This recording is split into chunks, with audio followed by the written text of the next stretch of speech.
Hi అండి, అందరికీ నమస్కారం. Welcome to my channel. ఈ వీడియోలో ఏపీ ప్రభుత్వ ఉద్యోగులకు మరియు పెన్షనర్లకు 12వ పీఆర్సీ అమలు తేదీ ఖరారు, న్యూ బేసిక్ పే స్కేల్స్ విడుదల. దీనికి సంబంధించిన పూర్తి వివరాలు ఈ వీడియోలో తెలుసుకుందాము. వీడియోని ఎక్కడే కానీ స్కిప్ చేయకుండా ఎండ్ వరకు చూస్తే అప్పుడే ఇన్ఫర్మేషన్ పూర్తిగా అర్థమవుతుంది. అలాగే వీడియో చూస్తున్న ప్రతి ఒక్కరు వీడియోకి లైక్ చేయండి ఫ్రెండ్స్. వీడియోని తోటి ఉద్యోగ పెన్షన్ మిత్రులతో అయితే షేర్ చేయండి. కొత్తగా చూస్తున్నవారు మన ఛానల్ ఇంకా ఎవరైనా సబ్స్క్రైబ్ చేసుకున్నట్లయితే వెంటనే మన ఛానల్ని సబ్స్క్రైబ్ చేసుకోండి. దీని ద్వారా నేను చేసే లేటెస్ట్ వీడియోస్ అన్ని మీ వరకు రీచ్ అవుతాయి. ఇక ఆలస్యం చేయకుండా వివరాల్లోకి అయితే వెళ్ళిపోదాము ఫ్రెండ్స్. ఇక విషయానికి వచ్చినట్లయితే ఆంధ్రప్రదేశ్ ప్రభుత్వ ఉద్యోగులు మరియు పెన్షనర్లు ఎంతో ఆసక్తిగా ఎదురు చూస్తున్న 12వ వేతన సవరణ సంఘం నియామకం పూర్తయింది. ఈ నేపథ్యంలో 12వ పీఆర్సీ ఎప్పటి నుండి అమల్లోకి వస్తుంది, ఎంత డిఆర్ఎస్ అలవెన్స్ బేసిక్ పేలో మెర్జ్ అవుతుంది, అలాగే నూతన బేసిక్ పే స్కేల్ ఎంత ఉండవచ్చు అనే విషయాల గురించి తెలుసుకుందాము. ప్రభుత్వం ఉద్యోగులకు మరియు పెన్షనర్లకు జీత భత్యాలను ప్రతి 5 సంవత్సరాలకు ఒకసారి సవరించడానికి ఏర్పాటు చేసేదే పే రివిజన్ కమిషన్. పెరుగుతున్న ధరలు, జీవన వ్యయం మరియు ఇతర ఆర్థిక అంశాలను పరిగణలోకి తీసుకొని ఈ సవరణలు సూచిస్తుంది. ఇది ఉద్యోగులకు ఆర్థిక భద్రతకు, జీవన ప్రమాణాలకు మెరుగుదలకు దోహదపడుతుంది. వాస్తవానికి 11వ పిఆర్సీ గురించి అయితే చూద్దాం ఫ్రెండ్స్. 11వ పిఆర్సీ అనేది వాస్తవానికి జూలై 2018 నుంచి అమల్లోకి రావాల్సి ఉంది. కానీ ప్రభుత్వం 2020 ఏప్రిల్ నుంచి మానిటరీ బెనిఫిట్ కల్పించింది. 2022 జనవరి నుండి సవరించిన జీతాలను అందించింది. ఏది ఏమైనప్పటికీ 11వ పిఆర్సీ కాల వ్యవధి జూన్ 30, 2023 నాటికే ముగిసింది. సో దీని ప్రకారంగా జూలై 1, 2023 నుంచి 12వ పీఆర్సీ అమల్లోకి రావాల్సి ఉంది. కానీ 12వ పీఆర్సీ అమలు ప్రక్రియలో భాగంగా ప్రభుత్వం ఇప్పటికే పీఆర్సీ కమిషన్ను నియమించింది. ఈ కమిషనర్ ఉద్యోగ సంఘాలు, పెన్షనర్ల సంఘాల నుండి వినతులు స్వీకరించి రాష్ట్ర ఆర్థిక పరిస్థితిని అంచనా వేసి ప్రభుత్వానికి ఒక సమగ్ర నివేదికను సమర్పించాల్సి ఉంటుంది. ఈ నివేదిక సమర్పణకు సాధారణంగా 1 సంవత్సరం సమయం పట్టవచ్చు. సో పీఆర్సీలో అమల్లో కీలకమైన అంశము డిఏ విలీనము. 12వ పీఆర్సీ అప్పుడు చేసినటువంటి జూలై 2023 నాటికి ఉన్నటువంటి డిఏ శాతాన్ని బేసిక్ పేలో విలీనం చేస్తారు. జూలై 2023 నాటికి ఉన్నటువంటి డిఆర్ అనేది మనకు 33.67% అన్నమాట.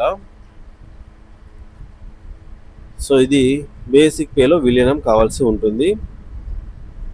పిఆర్సీలో మరొక ముఖ్యమైన అంశం ఏంటంటే ఫిట్మెంట్.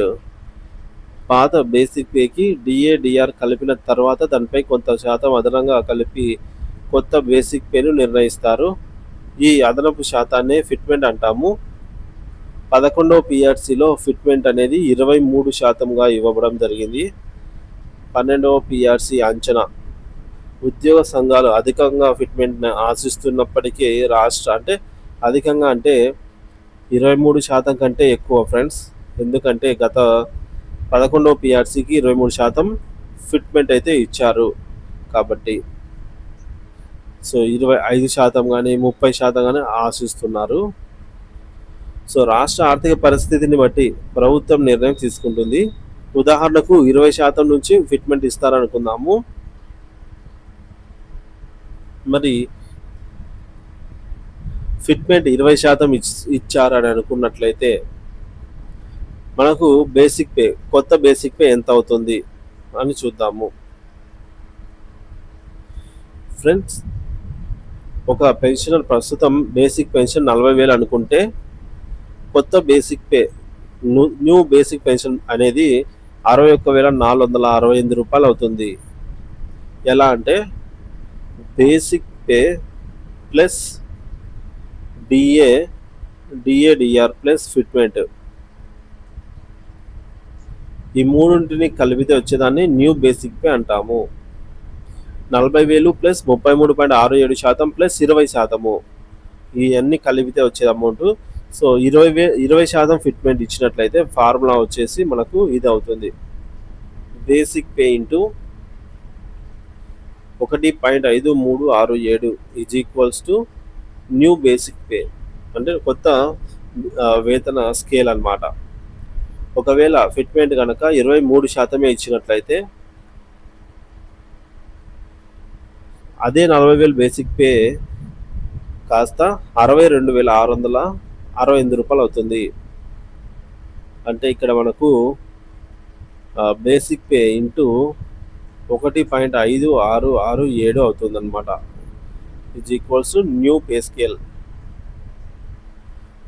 సో ఫిట్మెంట్ 25% అనుకున్నట్లయితే బేసిక్ పే ఇంటూ 1.5867 వచ్చేసి మనకు న్యూ బేసిక్ పే అవుతుందన్నమాట.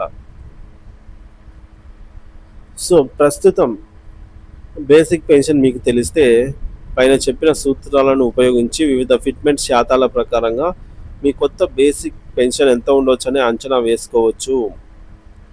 ముఖ్య గమనిక,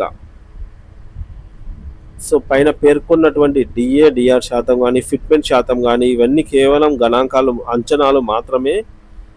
పిఆర్సి కమిషనర్ నివేదిక రాష్ట్ర ప్రభుత్వ ఆర్థిక వనరులు మరియు ఉద్యోగ సంఘాలతో చర్చల అనంతరము ప్రభుత్వం అధికారికంగా ప్రకటించే గణాంకాలే అంతిమమైనవి. ఈ సమాచారం కేవలం అవగాహన కోసం మాత్రమే అన్నమాట. ఎగ్జాక్ట్ వాల్యూ అయితే ప్రభుత్వమే ప్రకటించాల్సి ఉంటుంది. సో పెన్షనర్లు మరియు ఉద్యోగులు 12వ పిఆర్సీ ద్వారా మంచి ప్రయోజనాలు పొందాలని అయితే ఆశిద్దాము.